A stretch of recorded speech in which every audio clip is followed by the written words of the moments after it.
여보세요. 여보세요? 안녕하세요. 네, 안녕하세요. 네, 어머니 연세가 어떻게 되실까요? 네, 70년생 56세예요. 어이구, 네. 50대시고 어디가 네. 불편하신지 양혁재 원장님과 통화 나눠보시죠. 네, 안녕하세요. 네, 어디가 많이 안녕하세요. 불편하세요? 네, 허리가 네. 제일 많이 심한데요. 네. 무릎도 같이 아프고 해서요. 무릎도 아프고요. 네네. 네. 증상이 어떠세요? 뭐 가만히 있을 때 아프신가요? 그냥 가만히 있으면 안 아파요. 네네. 근데 이게 걸을 때 뭐 허리가 자꾸 있잖아요. 허리가 아프니까 자꾸 허리가 구부려지면서 네네. 걷기가 너무 일상생활에 걷기가 너무 힘들어요. 벌써. 걷기가 힘들고 네네. 다리 쪽으로 당기거나 저리거나 뭐 이런 건 없으시고요. 그거는 없고요. 무릎이 아프고 좀 다리 힘이 많이 없어지는 것 같아요. 주로 앉았다 일어나거나 계단 다닐 때 뭐 이럴 때가 좀 더 갑자기 힘이 풀리거나 이런 증상이 있나요? 혹시? 그거 풀리거나 그거는 없어요. 그 정도는 무릎이 좀 아니시고. 아프고 그거고요. 어, 그냥 허리가 더 심하고요. 허리가 더 심하고. 네네. 근데 다리가 힘이 없다는 게 이제 우리가 허리에서 다리로 내려가는 신경이 눌려서 그게 이제 네. 원래는 처음엔 저리다가 감각신경에 마비가 오다가 이제 힘까지 빠질 정도면 운동신경에 마비가 올 정도면 상당히 심한 케이스거든요. 평소에 허리가 뭐 디스크 있다거나 이런 진단 받으신 적은 없으셨죠?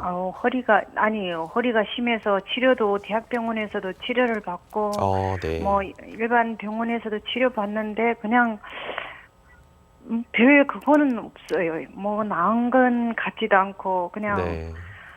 진통제를 뻗치는 것 같아요. 네네. 아이고 그러시구나. 일단은 50대신데. 네, 저희 여기 어머니라 해야 돼. 하여튼 지금 상황에서 허리가 많이 안 좋으신 상황에서 무릎까지 약해지는 거는 네네. 뭐 일단 진찰을 받아봐야 될 것 같은데 허리가 주 메인 통증이라고 하면 허리에서 다리로 내려가는 신경이 이제 눌리거나 그러면 다리 하체 근육이 많이 빠집니다.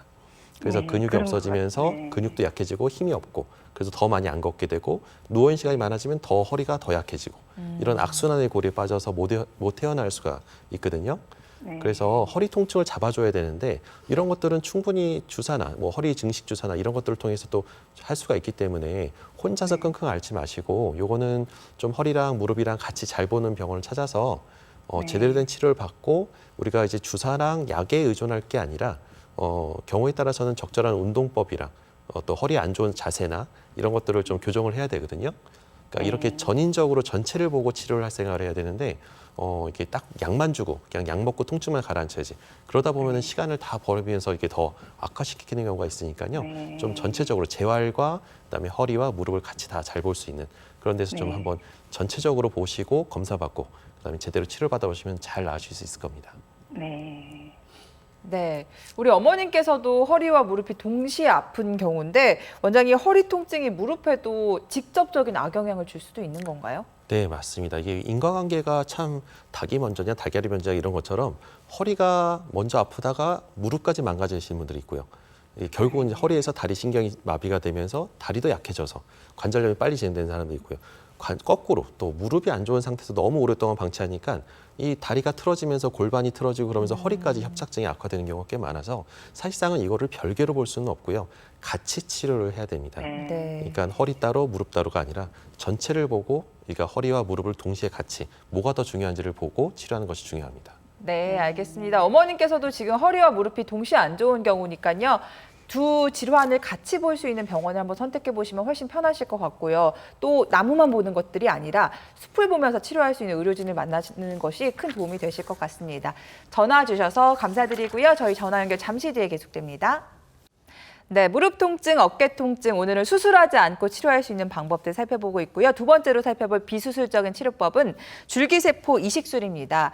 여기에는 제대열 줄기세포를 사용한다고 하는데 이게 뭔지부터 한번 설명을 들어보겠습니다. 네, 제대열 줄기세포는 이 줄기세포도 참 다양한 치료법들이 있습니다. 하지만 내 몸에서 뽑는 치료법도 있지만 나이가 들면 들수록 우리가 낯이 이게 세포도 노화가 일어나기 때문에 내 몸에서 뽑은 줄기세포의 능력이 생각보다 확실하게 이게 재생력이 떨어지는 경우가 꽤 있습니다. 그래서 네. 그러한 부족한 부분을 보완할 수 있는 게 이 제대열 줄기세포입니다. 이거는 신생아 태아의 탯줄에서 뽑은 성체 줄기세포인데요. 이 줄기세포는 이미 분화가 결정이 돼서 뼈나 인대, 이런 연골, 이런 조직으로 재생이 되려고 분화가 이제 딱 준비하고 있는 단계입니다. 그래서 어떤 손상된 조직을 찾아가서 이거를 없는 부분을 회복시켜주고 재생을 시켜주는 그러한 능력이 있는 게 성체 줄기세포인데요. 이거를 내 몸에서 뽑지 않고 네. 태아의 태주에서 뽑았기 때문에 훨씬 더 재생력이 뛰어나다라고 알고 있습니다. 네. 사실 무릎 질환이 찾아오는 시기가 뭐 50대, 60대, 70대인데 재생 능력이 떨어지는 내 줄기세포보다는 제대열 줄기세포가 낫겠다라는 생각이 드는데 회복되어 가는 과정의 모습이 굉장히 놀랍거든요. 그 모습 한번 사진으로 보여주실까요? 네. 네. 보겠습니다. 이 사진을 보게 되면 우리가 하얀 연골로 관절경을 보게 되면 연골이 덮어져 있어야 될 위치가 왼쪽 끝 사진을 보게 되면 노랗게 약간 뼈가 드러나면서 그 부위가 디딜 네. 때마다 얼마나 시큰시큰거리면서 아플까요? 네. 연골은 통증을 못 느끼지만 저렇게 뼈가 드러나면 아주 심한 통증을 유발합니다. 네. 근데 그게 항상 아픈 게 아니라 그 부위를 딱 디뎠을 때가 아픕니다. 그래서 나는 좀 괜찮은 것 같은데도 어느 순간 너무 심하게 아프면은 저런 연골이 떨어져 나간 손상을 의심을 해봐야 되는데 네. 이럴 때 방법이 옛날에는 약만 먹고 참다가 저게 다 벗겨지면 인공관절하자라는 방법밖에 없었지만 지금은 이렇게 줄기세포를 도포해서 마치 우리가 이제 움푹 파인 구덩이에 아스콘을 채워서 우리가 이제 새로 땜빵을 하듯이 네. 우리가 이런 연골도 이렇게 이 줄기세포를 도포해서 하게 되면 시술하고 나서 1년 뒤에 보면 저렇게 하얀 연골로 완전히 재생이 돼서 자기 생활과 자기 무릎을 그대로 보존하면서 잘 지내시는 분들이 꽤 많습니다. 네. 도로의 포토를 생각하시면 될 것 같아요. 이렇게 움푹 파이기도 하잖아요. 거기를 이렇게 잘 채워주면은 또 우리가 자동차가 잘 다닐 수 있는 것처럼 우리 무릎도 마찬가지인 것 같습니다. 그렇다면 이 줄기세포 받아서 효과 보실 수 있는 분들 어떤 분들일까요?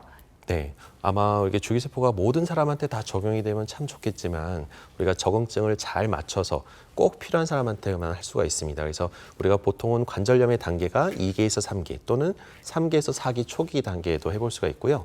우리가 어떤 시술을 받았는데 시술을 받았더니 결과적으로 통증이 더 악화되거나 더 심하게 물차고 더 아픈 경우는 대부분은 이렇게 연골이 떨어져 나갈 그런 경우가 많습니다. 그래서 시술을 실패하고 나서 이런 분들한테 또 다른 치료법으로 줄기세포를 고려해 볼 수가 있고요. 그 밖에도 나이가 많으신데 나는 당뇨도 있고 고혈압도 있는데 연세 많으신 분들이 인공관절 한다는 건 너무나 부담스럽고 통증도 심하기 때문에 상당히 위험한 수술입니다. 그런 분들한테 이런 줄기세포가 새로운 대안으로 올 수가 있습니다. 네, 줄기세포 치료 효과는 어떨지 많이들 궁금하실 텐데요. 사례를 통해서 살펴보도록 하겠습니다.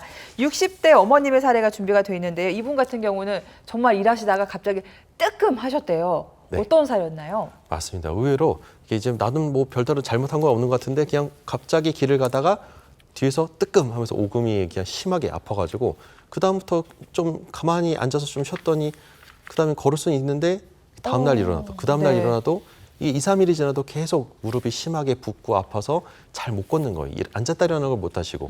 그래서 이게 너무 통증이 오래가고 물이 차고 붓다 보니까 병원에 가봤더니 동네 병원에서 연골 뿌리 부분이 심하게 찢어져서 이거는 이제 무조건 수술을 해야 된다라는 얘기를 들으신 겁니다. 근데 이게 수술을 해야 되나 말아야 되나 또 나이가 있는데 또 이게 쉽지 않죠. 네, 무조건 또 결정. 뭐 인공관절 하기도 좀 그렇고 네. 그러니까 여태까지는 그래도 잘 지냈는데 다른 방법은 없을까 고민하다가 결국은 이제 줄기세포 이식을 시행했습니다. 그래서 우리가 왼쪽 사진을 보게 되면 하얀 부분이 물이 찬 겁니다. 심한 염증과 함께 물이 차면서 우리가 화살표, 노란색 화살표를 보시면 그 뿌리 부분이 서로 연결돼서 진한 검은색으로 연결돼 있어야 되는데 시술 전에는 그게 떨어져 있다가 우리가 시술을 통해서 연골판도 피가 안 통한 조직이기 때문에 그게 잘 안 붙는 경우가 많은데 네. 이렇게 시술을 통해서 여며주고 거기에 줄기세포를 도포하니까 결과적으로는 시술 후에 아주 정상 연골판처럼 아주 이쁘게 잘 아물어서 결과도 좋고 아주 만족스럽게 인공관절 안 하고 잘 지내시는 환자분 중에 한 분이라고 할 수 있겠습니다. 네, 이렇게 수술을 해야 하나 고민하셨던 분들도 비수술 치료만으로도 가능하실 수 있으니까요. 한번 알아보시면 좋을 것 같습니다. 아마 명절 앞두고 일 많이 하다 보면 어깨도 많이 편찮으실 텐데요. 옷 갈아입는 것조차 힘들다 하시는 분들, 또 밤잠 이루기 너무 힘들다 하시는 분들 저희 쪽으로 문의 주시면요. 저희가 친절하게 함께 치료법 고민해 보도록 하겠습니다. 자, 그러면은 잠시 뒤에 여러분 전화 연결합니다.